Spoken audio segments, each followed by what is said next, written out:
zurück holen. Okay, gut. Jetzt bin ich dann gerade bei euch. In dem Fall, bis gleich, ciao. Hey, wir sind die 4 Musketiere. 4 Männer, die seit mehr als 10 Jahren Freundschaft pflegen. Wir haben uns bis jetzt alle 2 Wochen getroffen, um ein Feuer zu machen, ein Abenteuer zu erleben, zusammen zu essen, aber vor allem, um über Gott, die Liebe und das Leben zu reden. In der ersten Episode haben wir den Mike nach Rumänien begleitet, über den Reiseplan der beiden Silas geredet und ins Doktorat von Joel hineingeschaut. Aber wer sind wir gewesen, bevor wir als Musketier zusammengefunden haben? Und wie haben wir uns gefunden? Viel Spaß mit der zweiten Episode.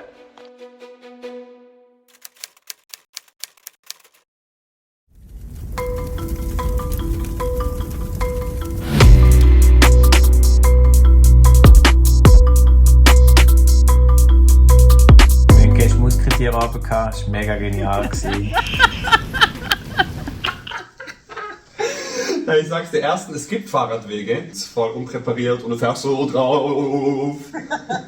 Und das nennen sie Fahrradweg, oder? Meistens gibt's gar keine Fahrradwege. Soll ich rechts langsam fahren oder soll ich links schnell fahren, dafür wahrscheinlich sterben?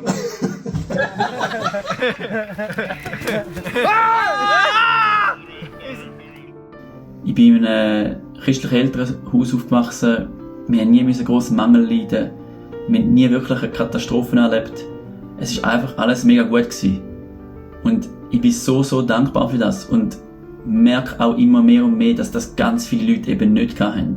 Das habe ich auch insbesondere dann gesehen, als ich dann mit 19 das erste Mal mit einer Missionsgesellschaft auf Senegal gegangen bin und dort ein Jahr lang mit einer lokalen Familie gelebt habe, die sehr in der Armut gelebt hat. Meine Eltern sind in Kasachstan geboren, mein Bruder und ich in Deutschland und dadurch sind wir zweisprachig aufgewachsen. Ich hatte es als Kind schon immer gut mit allen Leuten. Die meisten haben mich mögen und mir ist sehr leicht gefallen, Kontakt zu knüpfen. Die Primarschule war für mich eine schwierige Zeit. Ich hatte wenig Freunde in der Klasse. Jetzt im Rückblick merke ich auch, wie viel ich meiner Familie zu verdanken habe. Wir haben sehr einen wohlwollenden Umgang untereinander bei uns in der Familie. Mit 7 Geschwistern, du hast immer jemanden zum Spielen. Meine längste Freundin habe ich damals in der Grundschule kennengelernt, als wir nach Liechtenstein gezogen sind. Und wir sind eigentlich beste Freunde geblieben seit damals. Ich durfte in meiner Kindheit mega viele Freunde haben. Ich durfte immer ein bisschen der Klassenclown sein und einfach umgeben sein von Leuten, die gerne haben. Auch in der Primarschule habe ich schon versucht, Aussenseiter mit einzubinden. Ich habe nie zu den Coolen gehört, sondern mehr so wie ein Satellit, ein bisschen durch alle Register der Klasse. Ich möchte wissen, was es heißt, Primarlehrer zu sein. Mike vor etwa einem Monat, Mike 1 Monat später.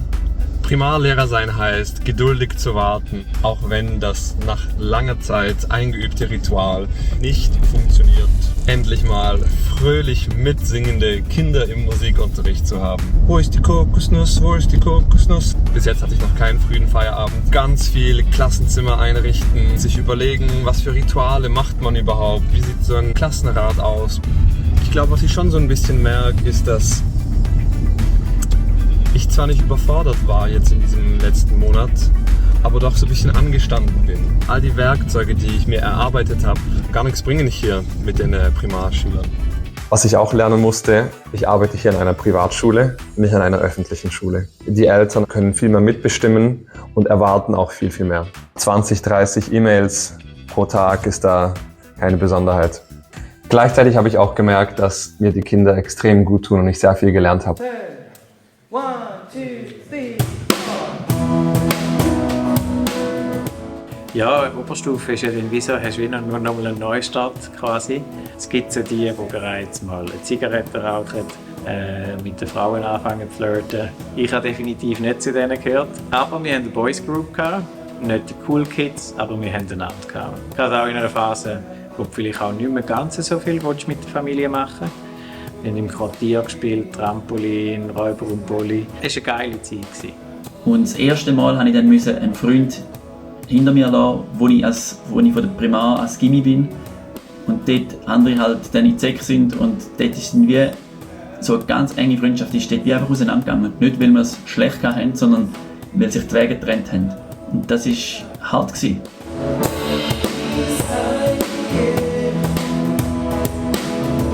In der Kante ist es dann wirklich so weit gekommen, dass eigentlich fast das ganze Schulhaus mich gekannt hat. Ich habe in der Band gespielt, bin in der Bibelgruppe und ich habe im Gang immer allen Heu gesagt und bin spät ins Klassenzimmer gekommen.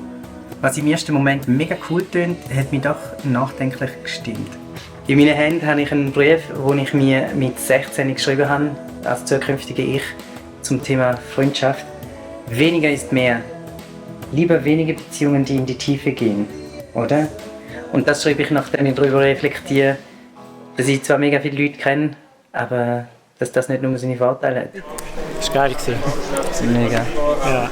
Was kann der nicht? Was kann der nicht? Ich habe dann erst im Studium mir zum ersten Mal überlegt, was es bedeutet, sich Freunde auch bewusst auszusuchen. Und ich war halt immer so ein bisschen bei allen Freundesgruppen dabei und habe mich eigentlich auch so wohl gefühlt, bis ich dann gemerkt habe, okay, wenn ich jetzt aus dem Studium rausgehe, fertig bin, gehen alle unsere Wege auseinander. Und mit wem werde ich eigentlich noch befreundet sein? Ich hätte gewünscht, dass ich ein bisschen früher reflektiert hätte, in welche Freundschaft möchte ich investieren und hätte mich dann auch gerne öfters mit diesen Freunden treffen wollen. Ich kann an einem Anlass von unserer Uni für Doktoranden mein Forschungsprojekt vorstellen. Und wir sind in einem Hotel am Vierwaldstättersee und es ist mega schön da. Morgen bin ich dran und bin noch ein bisschen vorbereiten. Spannend und ermüdend. Und jetzt zeichne ich hier ein die Grenzrate der Substitution. Ich bin dann wie ins Gimmi gekommen und das war das erste Mal, als ich gemerkt habe, meine Stimme zählt irgendwo in der Klasse. Das war ein cooles Gefühl. So das Alpha-Tierli von unserer Klasse hat mich noch erstaunlich cool gefunden. Ich habe viel mit ihm abgehängt. Ich habe viele Erfahrungen können sammeln, die ich vorher nicht hatte. Wirklich so auch mal das erste Mal in den Ausgang. Ich glaube, es hätte eine Tendenz haben mit ihm, dass der Einfluss irgendwann nicht mehr so gesund gewesen wäre auf mich. Aber das Schöne war dann wie auch, dass gegen Ende von der Kante auch ein anderer Freund für mich sehr wichtig geworden ist. Jemand, der auch gläubig war. Ja, das hat es irgendwo noch schön ausbalanciert. Und jetzt im Nachhinein glaube ich weniger, dass das an den Leuten liegt, die ich damit zu tun hatte, sondern ich glaube, es sind wie gewisse innere Themen gewesen, die ich bewusst und unbewusst angegangen bin. Das Studium, das erste Jahr, habe ich nicht bestanden und das hat mich ziemlich aus der Bahn geworfen, weil bis dahin hat alles funktioniert. Und das hat mich so ins Zweifel gebracht, dass ich dann meinen Glauben für 2,5 Jahre an den Nagel gehängt habe. Und ich bin dann für einfach einen Monat auf Senegal geflüchtet. Und in Senegal am Flughafen habe ich dann einfach jemanden gefragt, ob ich bei ihm übernachten kann. Bei dem habe ich dann einen Monat gewohnt und dort durfte ich Gott erleben. Indem dass ich eine Gruppe von Strassenkindern gesehen habe, die sind alle barfuß rumgelaufen und ich habe einfach in einem Laden so Flipflops gekauft, so 20 Bärli und habe die denen nachher verteilt. Jemand, der das gesehen hat, ein Senegalese, ist nachher zu mir gekommen und hat gesagt, dass er das mega schön gefunden hätte. Dann laufe ich so weg von dieser Situation und spüre so, wie Gott zu mir sagt, Silas, es ist das, was du machen musst mit deinem Leben. Und dann breche ich in Tränen aus und ich habe wie gewusst, das ist es, jetzt habe ich es gefunden. Endlich etwas, das Sinn macht, wo ich dafür folgen kann. Okay, wie ist es gekommen, dass wir uns als Musketier kennengelernt haben? Ich habe den Silas kennengelernt. Und zwar war das, weil wir zusammen in eine Wohnung gezogen sind. Und ich weiss noch, der erste Eindruck war wirklich sehr ein gemischter. Er ist gerade frisch aus dem Militär gekommen, richtig glatt rasiert und auf seinem TÜV. Super cool, haben wir uns im Mac getroffen. Ich habe gefunden, ja, das ist ein Arroganter, aber ich habe noch nie mit jemandem zusammen gewohnt. Who would have thought, dass er einer meiner besten Freunde wird? Das erste Mal, als ich Silas Kutschmann gesehen habe, war, als er Musik gemacht hat auf der Bühne. Wow, was für eine Stimme.